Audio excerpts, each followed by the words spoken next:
Phone பண்ணி வாங்கிட்டு ரெடியா? ரெடி ஆயிடுச்சுக்கா. பருப்பு ஏற்றலாமா? ஏற்றலாமே. என்னென்ன செஞ்சுக்கிறா? வடை, பொங்கல், மாதிரி சாப்பாடு, சாம்பார், அப்பளம். இதெல்லாம் குறையுது தெரியுதா? என்னது கேசரியா? அத கேசரி இல்லடி. இங்க அப்பா இதுதான் மெயின். உங்களுக்கு வாங்கி வச்சு இப்படி தட்டி இப்படி வச்சு எம்மாடியோ எங்க டேடிக்கெல்லாம் கொடுத்துருக்கல. அதுதான் அப்பா குடிக்காதப்பான்னு சொல்லுவாங்க. ஆனா நீங்க தான் ரெகுலரா நான் என் டேடிக்கு வாங்கி கொடுத்துருக்கேன் தெரியுமா?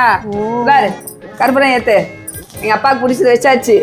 கற்பனை ஏத்து. அதாவது நான் எவ்வளவு கஷ்டப்பட்டு இவ்வளவு செஞ்சுக்கிறேன். காலையில செஞ்சு ஒரு பிரயோஜனம் கிடையாது. மெயின் பிக்சரே அதுதான்.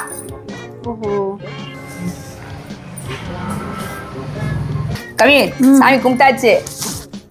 நான் எடுத்துக்கிறேன் ஒரு லட்டு. அப்பா பாப்பா ஒரு வடை. லட்டு சூடாகுதான். காசு எதுக்கு எடுக்கிறீங்க? சரக்கு வேணும் நல்லா.